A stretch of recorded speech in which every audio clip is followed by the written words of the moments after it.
ఈరోజు ర్యాలీ తీసి పనిచేయడం కాదు, ఖచ్చితంగా స్వచ్ఛతనం పాటించాలి. పచ్చదనానికి ఇలా పాట విన్నాం.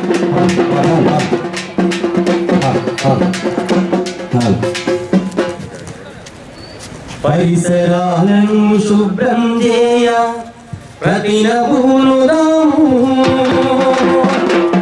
సిద్ధరలు వ్యాధితో చితికిన బతుకులో వెలుగు నింపుదాము. పరిసరాలను శుభ్రం చేయ ప్రతినబూనుదాము, సిద్ధరలు వ్యాధితో చితికిన బతుకులో వెలుగు నింపుదాము.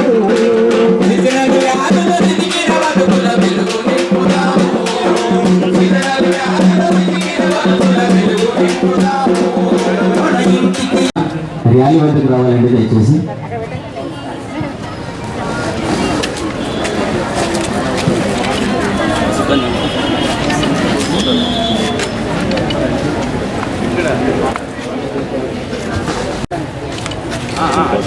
సెక్రటరీ వాళ్ళందరూ దయచేసి ఇక్కడికి రావాలండి ర్యాలీ వద్దకు.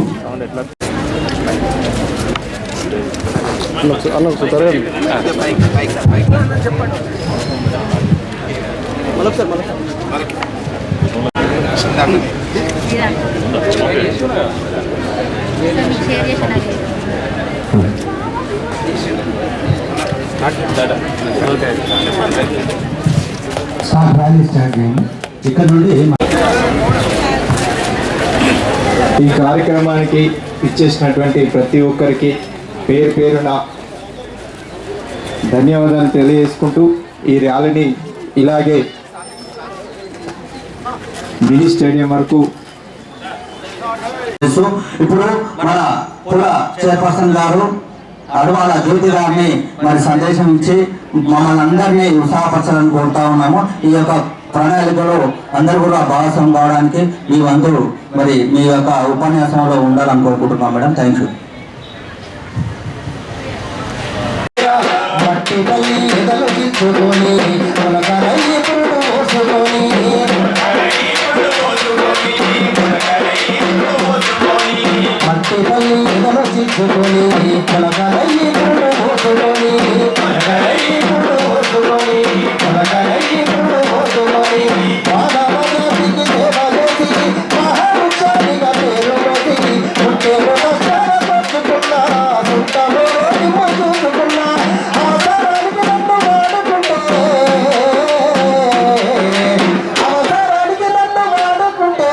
అమ్మ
స్వచ్ఛదనం పచ్చదనం కార్యక్రమాన్ని ఎందుకు ఏర్పాటు చేసింది అంటే ప్రజల్లో ఎక్కడ పడితే అక్కడ చెత్త వేయడము, వివిధ జ్వరాలకు, డెంగ్యూ మరియు అనేక రకాలైన నష్టాలకు గురి అవుతున్నారు. ముందుగానే వాటిని గ్రహించి ముందు జాగ్రత్త చర్యలు చేపట్టడం కోసము ప్రభుత్వము ప్రజల్లో అవగాహన తీసుకురావడానికి ఈ కార్యక్రమాన్ని ఏర్పాటు చేయడం జరిగింది. కాబట్టి అందుకే ఇప్పటి నుంచి ప్రతి ఒక్కరు కూడా తమ ఇంట్లో వెలువడుతున్నటువంటి చెత్తను తప్పకుండా సెగ్రిగేషన్ చేయాలి. తడి చెత్త, పొడి చెత్త వేరు చేసినట్టయితే మీ ఇంటికి మా మున్సిపల్ సిబ్బంది వచ్చి తీసుకొని వెళ్తారు. దాన్ని వేరు చేసి ఏదైతే రిమేక్ చేసేటువంటి వాటిని రిమేక్ చేస్తుంది, లేని వాటిని బర్న్ చేస్తుంది, బయో మైనింగ్ ఏర్పాటు చేయడం జరుగుతుంది, దాన్ని ఎరువుగా మారుస్తుంది. అదేవిధంగా ఇక్కడ మొక్కలు కూడా ఎక్కడ పడితే అక్కడ మనం నాటుతున్నాం కానీ వాటిని పెంచడం జరుగుతలేదు. ఇప్పుడు మా మున్సిపల్ సిబ్బంది కూడా వాటిని ట్రిమింగ్ చేసి పెంపుగా పెంచుతున్నాము. అదే ఇంట్లో కూడా ఇష్టం వచ్చినట్టు ఆ చెట్లు పెరిగి అట్లా ఒక గుబురుగా, ఒక బుషెస్ గా తయారవుతున్నాయి. దాంట్లో పాములు, చెరువులు యొక్క తయారవుతున్నాయి. ఇంటి దగ్గర కూడా ప్రతి ఒక్కరు చెట్లను కూడా ట్రిమింగ్ చేసి ఎప్పటికప్పుడు వాటిని శుభ్రంగా పెంచుకునే విధంగా చేయండి. ఇంకా ఏంటంటే ఇక్కడ విద్యార్థులు రేపటి పౌరులే, ఇవాళ పిల్లలే రేపటి పౌరులు కాబట్టి తప్పకుండా మీరందరూ కూడా ఇప్పటి నుంచి మన యొక్క అలవాట్లను కూడా మార్చుకొని మంచి అలవాట్లను ఎక్కడైతే డిస్టర్బెన్స్ ఉంటుందో డిస్టర్బెన్స్ లేకుండా చేసుకోవాలని కోరుతున్నాను. ఈ అవకాశం ఇచ్చినటువంటి ఈ యొక్క పిల్లలందరికీ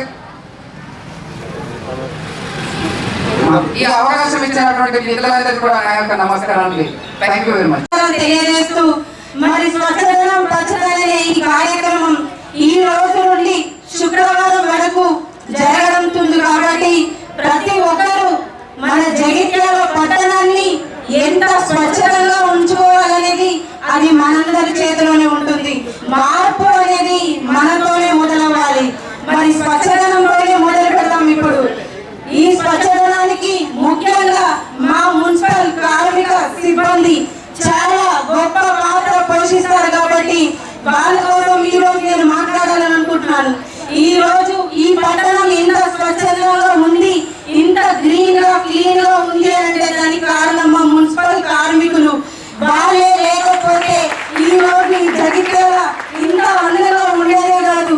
మనం పొద్దున్న లేచిన కాడ నుంచి వాళ్ళు 4:30కి వచ్చి వాళ్ళు ఈ విధులో ఉండి 5 గంటలకు హాజరు వేసుకొని మరి స్టార్ట్ అయిపోతే సాయంత్రం వరకు వాళ్ళు ఊడుస్తూనే ఉంటారు. ఒక అన్నం తినడానికి తప్ప వాళ్ళు మళ్ళీ వెళ్ళరు. మరి అట్లాంటి సిబ్బంది పొద్దున్న లేచి ఆ మురికి కాలువలలో తిరుగుతూ వాళ్ళు పని చేస్తుంటే వాళ్ళ ఆరోగ్యాలు ఏమైపోతాయి అని చెప్పేసి ప్రతి ఒక్కరు ఆలోచించి చెత్త అనేది పడేయడమే, ఖచ్చితంగా పడేయడమే. కాకపోతే ఎక్కడ ఖచ్చితంగా ప్రతి వాటికి ఆటోస్ అనేటివి తిరుగుతున్నాయి కాబట్టి మీరందరూ చెత్త ఆటోకి మాత్రమే ఇవ్వాలి. ఒకవేళ ఆటో రాకపోతే ఆల్టర్నేటివ్ డే అంటే రోజు తప్పి రోజు ఖచ్చితంగా మేము పంపిస్తున్నాము. చెత్త అనేది ఆటోకు మాత్రమే ఇవ్వండి, మా కార్మికులకు మాత్రమే ఇవ్వండి. దయచేసి రోడ్ల మీద పడేయద్దు. మళ్ళీ దాంట్లో భాగంగా ఏంటంటే చెత్తను ఖచ్చితంగా డివైడ్ చేసి తడి చెత్త, పొడి చెత్త చేసి ఖచ్చితంగా ఇవ్వాలి. అట్లా ఇస్తేనే మేము తడి చెత్తని కంపోస్ట్ చేయడానికి, పొడి చెత్తని బయోమెడ్ చేయడానికి ఉంటుంది. కాబట్టి మీరందరూ దయచేసి అర్థం చేసుకోవాలి. కొంతమంది అయితే అసలు ఏ బాధ్యత లేకుండా ఆ గాజు పెంటలు కూడా అదే చెత్త డబ్బులో పడేస్తారు. పాపం మా కార్మికులు తెలియదు, అందరూ చేతులు పెట్టి తీసుకుంటే వాళ్ళ చేతులు కడపే వాళ్ళు నిలదలేదలు తరబడి ఊళ్ళో కాకుండా అయిపోతుంది. కాబట్టి వాళ్ళ ఇల్లు గడవడానికి కూడా కష్టంగా ఉంటుంది. కాబట్టి దయచేసి జగిత్యాల ప్రజలందరూ మా కార్మికుల కోసం ఆలోచించి మీరందరూ చెత్తను చెత్త కార్మికులకు, మా సిబ్బందికి మాత్రమే వేయాలని చెప్పేసి ప్రతి ఒక్కరిని కోరుకుంటున్నాను. అలాగే ఈ రోజు మరి ఇంత గొప్ప కార్యక్రమాన్ని ప్రవేశపెట్టిన ముఖ్యమంత్రి గారికి హృదయపూర్వక ధన్యవాదాలు తెలియజేస్తూ ఇప్పటికే ఒక మంచి ముందు ఒక గొప్ప కార్యక్రమాన్ని నిలబెట్టారు. అది రైతుల కోసం. మరి రైతే రాజు, రైతుకు రుణమాఫీ చేస్తేనే ఈ దేశం బాగుంటుంది. ఒక ఆడకూతురు ఇంట్లో ఏడిస్తేనే ఆ ఇల్లు బాగుంటుంది అని అంటారు. మరి అట్లాంటి ఒక రైతే ఏడిస్తే ఈ దేశం బాగుపడదు. కాబట్టి మరి అలాంటి ఒక రైతుకు న్యాయం చేయడానికి మా కాంగ్రెస్ ప్రభుత్వం ముందుకు వచ్చింది. కాబట్టి మా రేవంత్ అన్న సర్కారు ముందుకు వచ్చి రైతే రాజు, రైతు అప్పుల ఊపిలో కూడిపోకుండా చెప్పేసి ఈ రోజు రైతును ముందుకు తీసుకొచ్చి రైతుకు న్యాయం చేయాలని చెప్పేసి ఒక గొప్ప కార్యక్రమం తీసుకొచ్చి రైతుకు రుణమాఫీ చేసి వాళ్ళ కళ్ళలో ఆనందం చూసి కాబట్టి ఇది తెలంగాణ వైపు ప్రతి ఒక్క రాష్ట్రం తలెత్తుకొని చూసేలా చేసిన ముఖ్యమంత్రి గారు రేవంత్ అన్న గారు కాబట్టి ఆయనకు ముఖ్య ధన్యవాదాలు తెలియజేస్తూ మరి ఎలాగైతే ఇలాంటి కార్యక్రమాలు ఇలాంటి గొప్ప సేవ చేయడానికి రేవంత్ అన్న ముందుకు వచ్చిందో మరొక మంచి మంచి మహిళల కోసం మంచి మంచి పథకాల కోసం ముందుకు వచ్చిందో మరి అట్లాగే ఇలాంటి ఒక గొప్ప కార్యక్రమాలు మనం అవసరం స్వచ్ఛదనం పచ్చదనం అనే కార్యక్రమం నిర్వహించి ఈ జగిత్యాలకి తెలంగాణకి ఒక మంచి పేరు తీసుకొస్తాడని చెప్పేసి మేమందరం కోరడం జరుగుతుంది. దాంతో పాటు మనకు వస్తే చెట్టు నాటడం అనేది ఒక మొక్క నాటడం అనేది ముఖ్యం కాదు, ఆ మొక్కను పెద్ద చేసి పోషించడం అనేది చాలా ముఖ్యం. కాబట్టి ప్రతి ఒక్కరు ముందుకు రావాలి, మొక్కలు నాటాలి, మన మొక్కలు నాటి ఆ మొక్కల్ని పరిరక్షించాలి, ఖచ్చితంగా కాపాడాలి.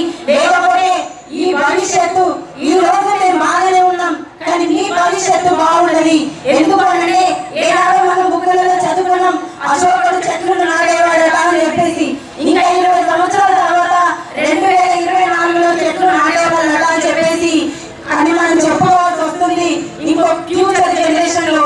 అందుకని చెప్పేసి మీరే పౌరులు, రానున్న ఫ్యూచర్ జనరేషన్ మీరే కాబట్టి పిల్లలందరికీ చెప్పడం జరుగుతుంది, తల్లిదండ్రులకు కూడా చెప్పడం జరుగుతుంది. మొక్కలు నాటాలి, దాంట్లోనే మనకు పరిరక్షణ, మనకి ఆక్సిజన్ లెవెల్స్ కంపల్సరీ దొరుకుతాయి. ఈ రోజు మనం నీళ్ళని కొనుక్కొని తాగుతున్నాం, మీ అందరికీ తెలిసే ఉంటది. మరి రానున్న రోజులలో ఆక్సిజన్ మాత్రం కొనుక్కోలేమని చెప్పేసి గ్యారంటీ ఇవ్వగలుగుతారా ఎవరైనా? సో ఇప్పుడు ఇది వర్షాకాలం, ఆగస్టు మాసం నడుస్తుంది, మీరు చూస్తున్నారు ఎంత వేడిగా ఉంది. పొద్దున 8:30కు మీకు అందరికి అర్థమవుతూనే ఉంటుంది.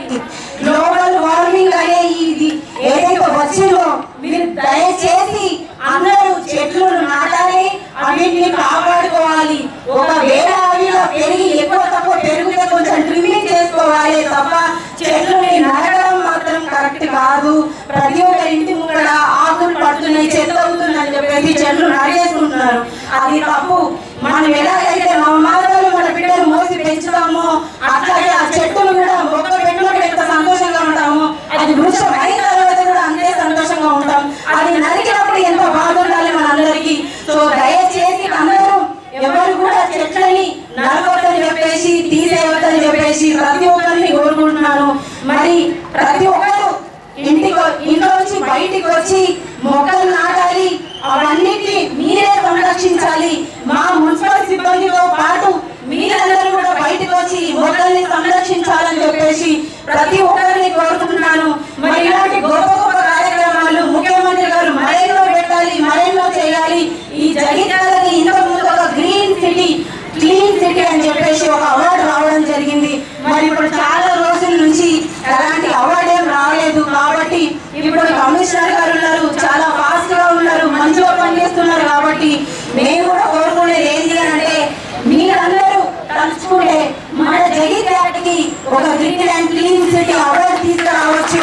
మరి ప్రతి ఒక్కరూ ఇలాంటి ఒక గొప్ప కార్యక్రమంలో భాగస్వాములు కావాలి, ముందుకు వెళ్ళాలి, మంచిగా పని చేయాలి. మీ వంతు మీరు పని చేయాలి. ఇది నాకేంటి చెత్తనే కదా ఇక్కడ పడేస్తా అంటే క్లీన్ సిటీ ఉండదు, ఇది మొక్కనే కదా మీకైతే గ్రీన్ సిటీ ఉండదు. సో అందరూ ఇది నాది బాధ్యత, ఇది నాది అని చెప్పేసి మీరు చేస్తే ఏదైనా మంచి జరుగుతుంది. మార్పు మనగానే మొదలవ్వాలి. కాబట్టి అందరికీ మరొకసారి మన పర్యావరణాన్ని కాపాడుదాం, ఈ జగిత్యాల పట్టణాన్ని కాపాడుదాం, స్వచ్ఛదాన్ని పచ్చదనాన్ని కూడా కాపాడుదాం. ఇలాంటి గొప్ప గొప్ప కార్యక్రమాలు ఏదో చేయాలని చేసుకోవాలని చెప్పేసి మనస్ఫూర్తిగా కోరుకుంటూ మా మనవి మన్నించి ఇక్కడికి విచ్చేసిన ప్రతి ఒక్కరికి హృదయపూర్వక ధన్యవాదాలు తెలియజేస్తున్నాను.